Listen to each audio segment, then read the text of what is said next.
Le thème de ce jour, c'est les péchés de Jésus-Christ selon la loi de Moïse. Ça commence à brûler dans le cœur des gens. Et puis quand Jésus-Christ peut pécher, pourtant la Bible dit il n'y a pas de péché. Est-ce qu'on comprend mieux? Amen. C'est ça le FPM. C'est pas donner ta vie à Dieu. C'est la profondeur de la profondeur. Que se veut dire ça? Les péchés de Jésus-Christ selon la loi de Moïse. Puisque les gens disent, bon, c'est bien écrit dans la Bible qu'il est venu pour accomplir, je ne suis pas venu pour abolir la loi, mais pour l'accomplir. Amen. Mais notre Dieu dit, et vous allez comprendre quels sont les péchés de Jésus-Christ selon la loi. Amen, bonjour. Bonjour. Au moment où il est encore temps, parcourons le monde et prêchons la sainte, merveilleuse et mielleuse Bible. Car les temps sont presque arrivés où Jean 16, 2 va se réaliser. On va dire ça rapidement. On s'assoit d'abord. Jean 16, 2. Jean 16, 2. Ils vous excluront des synagogues. Ils vont vous chasser de leur assemblée d'église, de leur lieu de prière. Continue. Et même l'heure vient où quiconque vous fera mourir pourra rendre un culte à Dieu. Donc voici des gens qui se disent adorateurs de Dieu, du Seigneur Jésus-Christ, qui disent qu'ils l'aiment. Ils vont tuer ceux-mêmes qui sont fils et filles du véritable Dieu Jésus-Christ. Ils vont les chasser de leur lieu de prière. Ils vont les chasser même de leur maison. Ils vont même les tuer. Et en faisant ainsi, ils vont penser qu'ils sont en train d'adorer Dieu. En faisant la volonté parfaite de Dieu. Pourtant, c'est faux. Je suis béni. Bientôt, toutes les assemblées MVM, ADS seront fermées. Parce que Apocalypse 13, 16 à 17 doit s'accomplir. On va lire ça. Nous sommes dans l'actualité d'Apocalypse 13, 16 à 17. Les derniers signes donnés par le Seigneur Jésus le Christ au travers de ses prophètes. Je suis béni. Apocalypse 13, 16 à 17. Et elle fit que tous, petits et grands, riches et pauvres, libres et esclaves, reçussent une marque sur leur main droite et sur leur front, et que personne ne put acheter ni vendre sans avoir la marque, le nom de la bête ou le nombre de ce nom. Amen. Amen. Frère, c'est ça le 666. Le coronavirus. Covid-19. Les puces qu'on les jette aux gens. Aujourd'hui, tu ne pourras pas, et tous les gouvernements du monde entier sont en train d'adopter cela. Comme notre Dieu a parlé, pour dire que puisque l'épouse est encore sur la terre, cela ne va pas aboutir, alors Satan va accélérer le processus. Pour que toutes les populations soient vaccinées du Covid-19. Pour avoir la marque du 666. Et toutefois que tu n'as pas la marque, toutefois que tu n'as pas donc été vacciné, alors tu ne pourras ni voyager, ni manger, ni faire quoi que ce soit. Tu ne pourras pas aller à l'école. Tu ne pourras rien faire. C'est pas d'abord?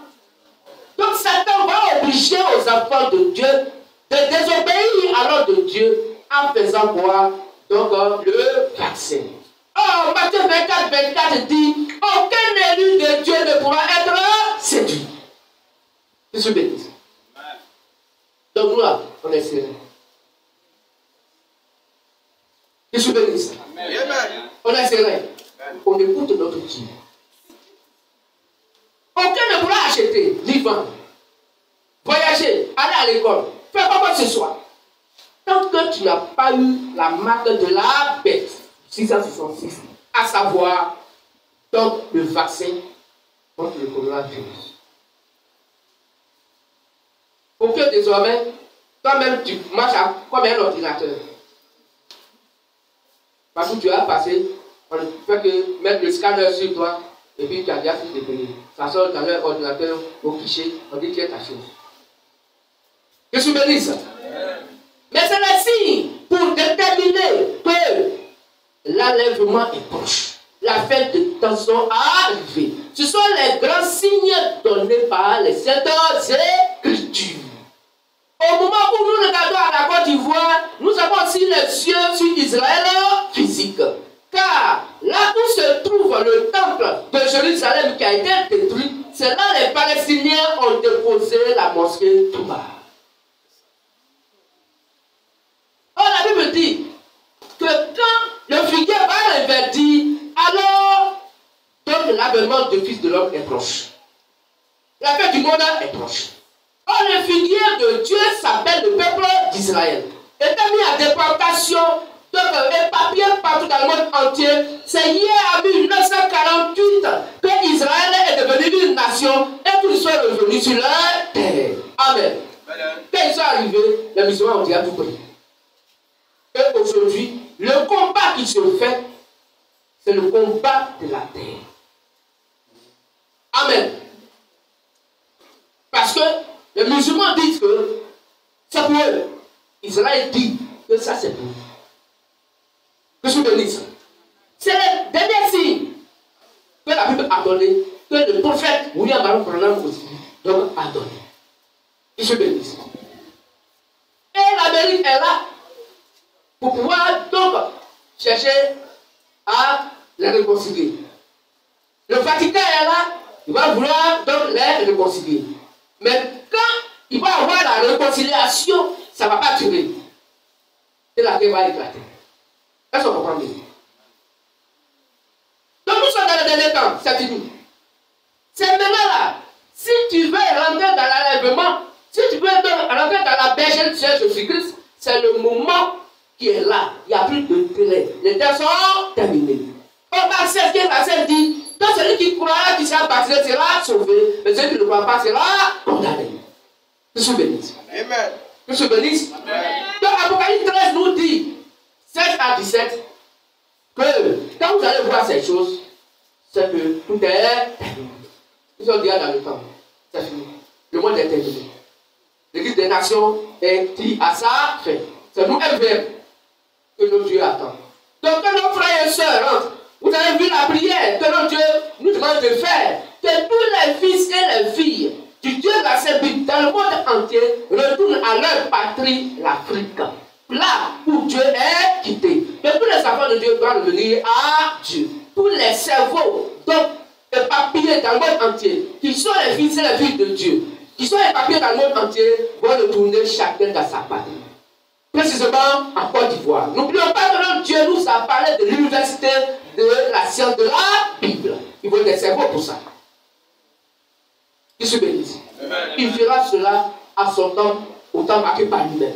Mais c'est un témoignage que je rends par rapport donc, à ce qui se passe aujourd'hui. Il se bénisse. Alors, bientôt, toutes les assemblées MVM et NDS seront fermées parce que Apocalypse 13, 16 à 17 doit s'accomplir. Car très bientôt, et comme cela fut le cas du prophète Élie, le MVM va montrer publiquement comme Élie l'a fait après qu'il s'est caché pendant longtemps. Donc nous comprenons que le même esprit va donc ressortir de son lieu de cachette. Élie aussi était caché et après il est sorti de son lieu de cachette. Je crois que nous comprenons, nous, MVM. Nous demandons à chaque MVM et à chaque LDS d'utiliser tous les moyens normaux, légaux, de rendre Jésus le Christ populaire.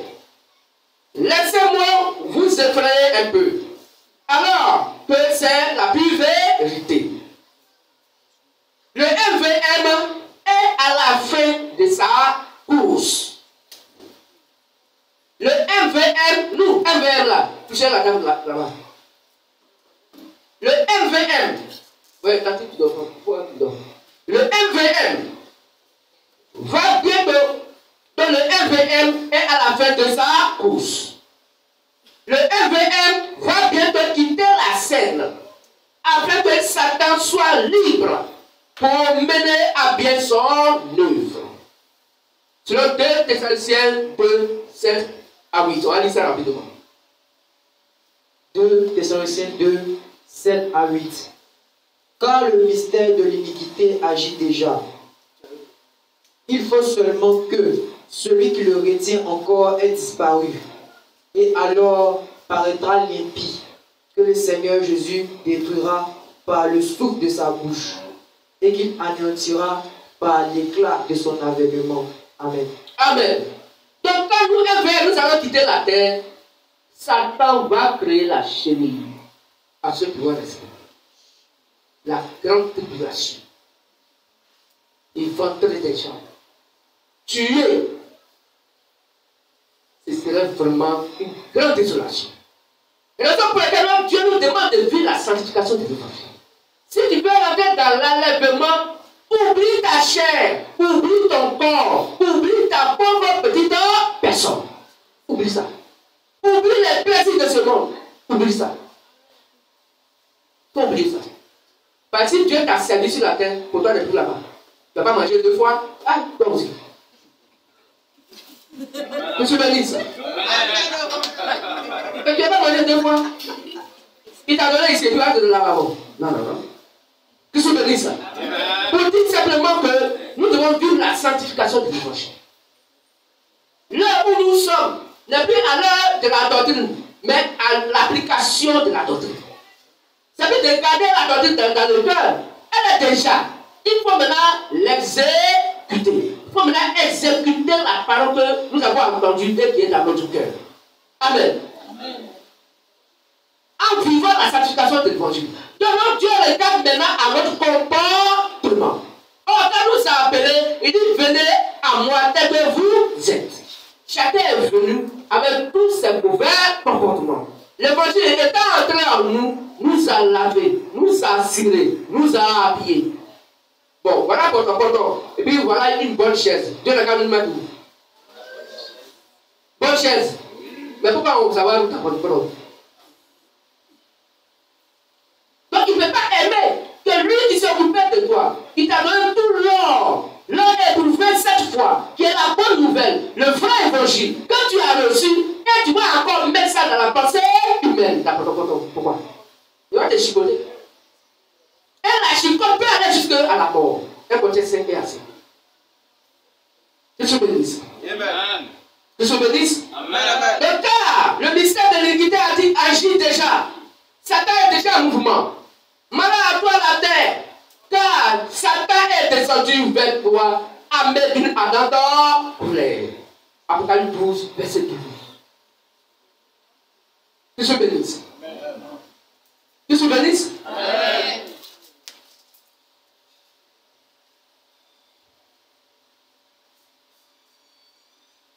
Levons-nous et prions pour nos futurs messages. Vers le soleil levant, nous allons prier. Surprise en adultère.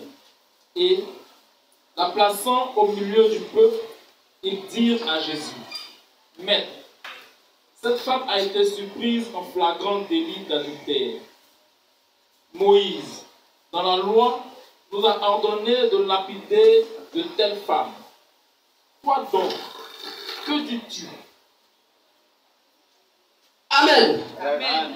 Donc voici, la Bible nous parle des péchés de Jésus-Christ selon la loi de Moïse. Et Jean 3, 4. Quiconque pêche transgresse la loi. Et le péché est la transgression de la loi. Donc désobéir à la loi que Dieu a donnée à Moïse est égal à commettre un péché. On écoute bien. Désobéir à la loi que Dieu a donnée à Moïse est égal à commettre un péché. La loi que Dieu a donnée à Moïse, selon Exode 20, à partir du verset 2 jusqu'au verset 7, vous allez lire les 10 commandements et autres. Quiconque transgressait, violait un commandement de cette loi, commettait un péché. C'est pour cela, les gens demandaient à Jésus le Christ si il fallait lapider la femme qui a commis un adultère. On a lu ça dans Jean 8, 3 à 5. Alors, les scribes et les pharisiens amenaient une femme surprise en adultère et la plaça au milieu du peuple. Il dit à Jésus, cette femme a été surprise en flagrant délit. Cette femme a été surprise en flagrant délit d'adultère. Moïse, dans la loi, nous a ordonné de lapider de telles femmes. Toi, donc, que dis-tu? Ainsi, commettre un péché, c'est désobéir à un commandement de la loi. Et selon Jacques 2, comme nous avons lu tout à l'heure, avec le verset 10-11, car quiconque observe toute la loi, mais qui pêche contre un seul commandement, devient coupable de tous. En effet, celui qui a dit, tu ne commettras point d'adultère, a aussi dit, tu ne tueras point. Or, si tu ne commets pas d'adultère, mais que tu commets un meurtre, tu deviens transgresseur de la loi. Maintenant, écoutons attentivement.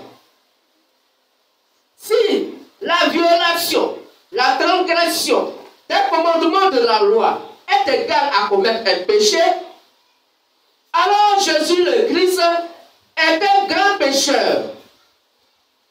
Démontrons cela par la sainte, merveilleuse et mielleuse Bible. C'est vrai, ça vous choque, c'est choquant. Ben, la religion nous a fait comprendre, et en lisant la Bible, que oui, il n'a point péché. Ou bien, mais la Bible déclare ce que vous allez entendre tout à l'heure. Que je bénisse. Amen. Alors Jésus le Christ est un grand pécheur. Demandons cela par la sainte, merveilleuse et merveilleuse Bible. Nous allons prendre Ésaïe 48, verset 11. Il dit, c'est pour l'amour de moi, que je veux agir. Car, comment mon nom serait-il profané? Je ne donnerai pas ma gloire à un autre. Ésaïe 45, verset 5 à 6. Je suis l'Éternel, et il n'y a point d'autre Dieu hors de moi. Il n'en a point de Dieu. Je t'ai saint avant que tu me connusses. Et c'est afin que l'on sache du soleil levant au soleil couchant que hors moi, il n'y a point de Dieu. Je suis l'Éternel et il n'y a point, il en a point d'autre. Donc Jésus le Christ, donc, en se faisant égal donc, à Dieu, partage la gloire de Dieu avec lui. Nous sommes d'accord. Parce qu'il n'y a pas d'autre Dieu. Donc si Jésus le Christ, se faisant égal à Dieu, il partage la gloire avec Dieu. Il y a problème. Que se bénisse. Et devient un créateur avec Dieu. Donc, il devient un être qui doit être adoré au même titre que Dieu. Que se bénisse. Ainsi, il amène les gens à avoir les regards tournés vers un autre Dieu. Il viole la loi qui dit il n'y a pas un autre Dieu après moi. Et n'adorez pas un autre Dieu en dehors de moi. C'est ce que Dieu a dit. Alors Jésus le Christ, en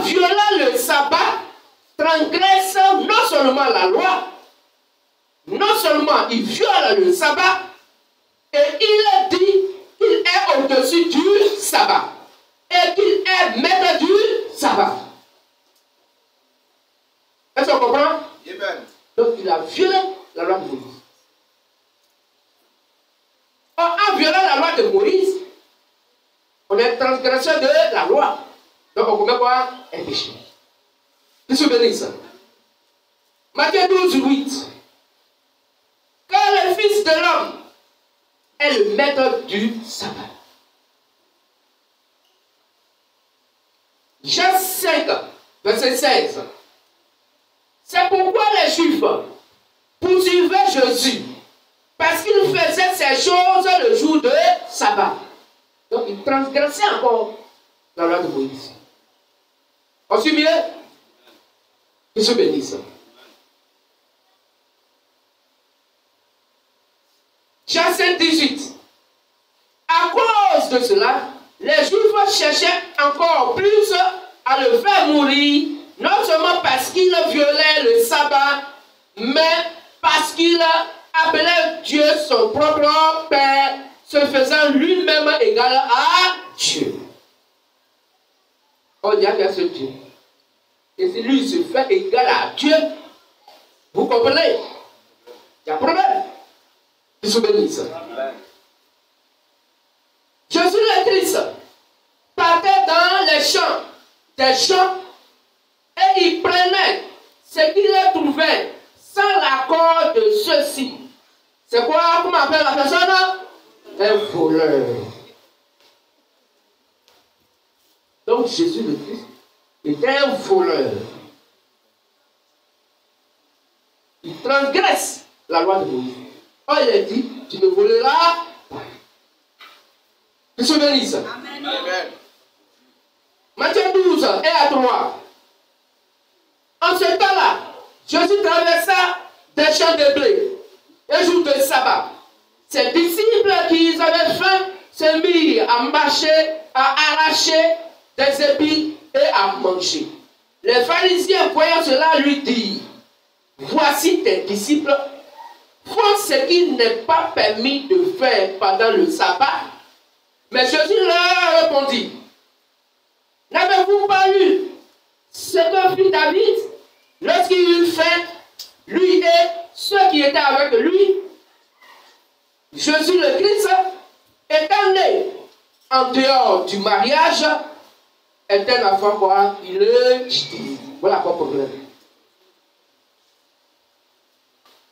Parce qu'il est né hors du mariage.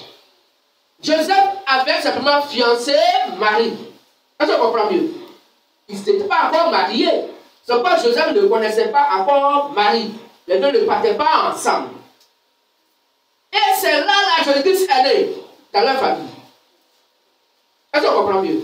Il est né hors du mariage. Il y a un problème. Comment les Juifs pouvaient-ils donc accepter ça? Que se bénisse. Que se bénisse. Donc Jésus le Christ étant né hors du mariage, il est un enfant illégitime. C'est un enfant qui est né dans le péché. C'est pourquoi les pharisiens lui disent, toi tu es un pécheur. Toi tu as un démon.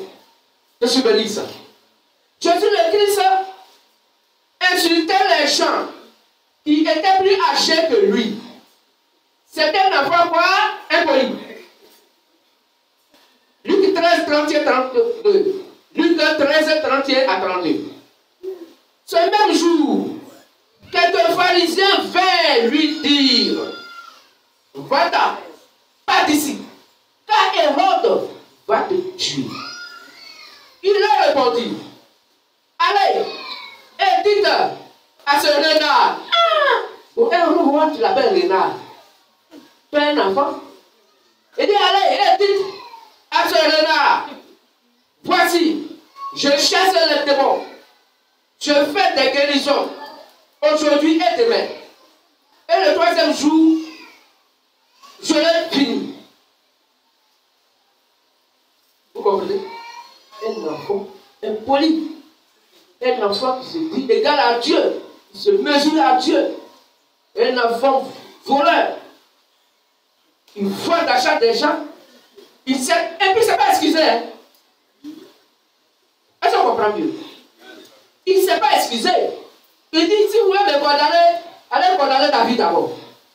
Parce que celui qui a mangé les pains des propositions, alors qu'eux-mêmes, ils ne se sont pas sanctifiés, ils ne se sont pas purifiés, ils venaient d'une guerre. Leur épée coulait du sang, donc des gens qu'ils ont tués.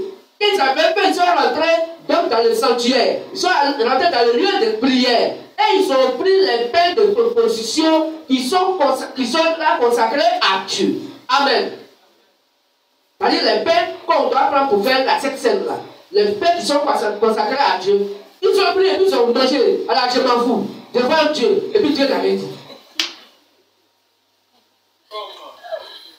Dieu t'avait dit. Peut-être qu'il faut te purifier d'abord. Avant d'en avoir assez. Que je bénis ça. C'est nous, MVM. Le mystère de la voix de minuit, Matthieu verset 1 à 6.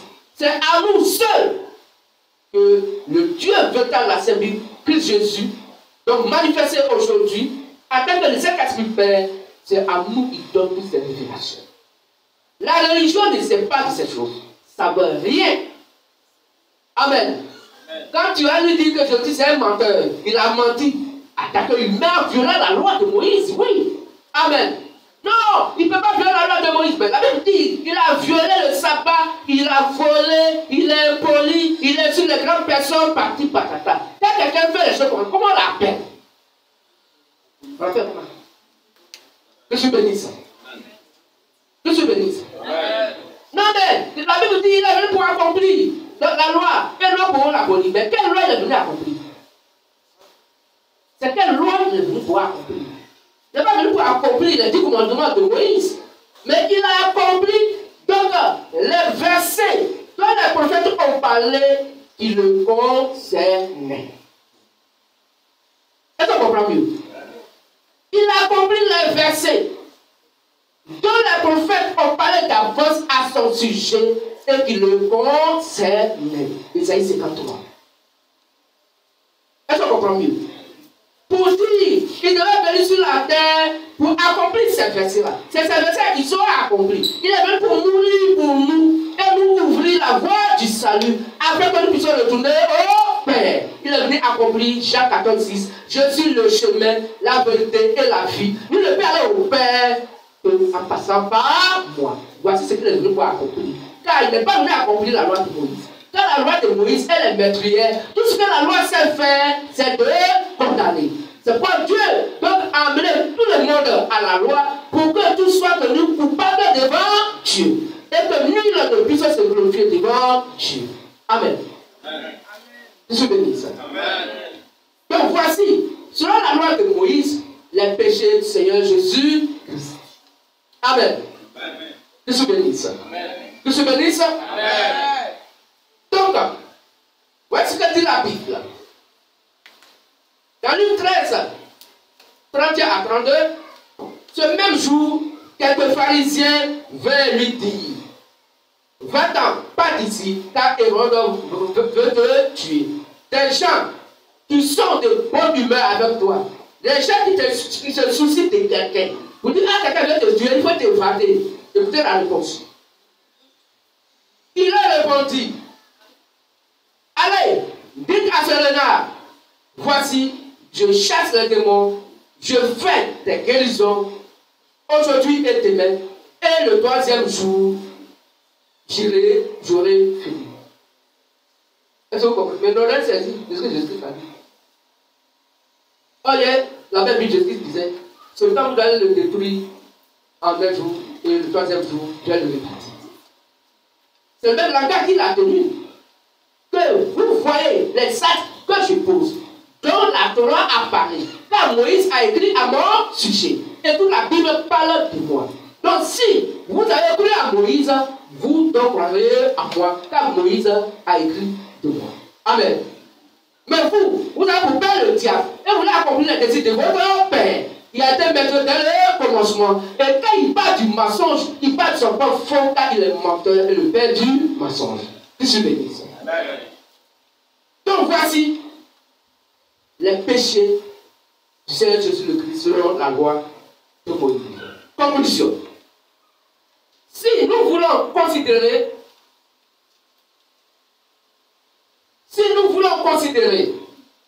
que la transgression de la loi est le péché, alors Jésus le Christ a commis le péché.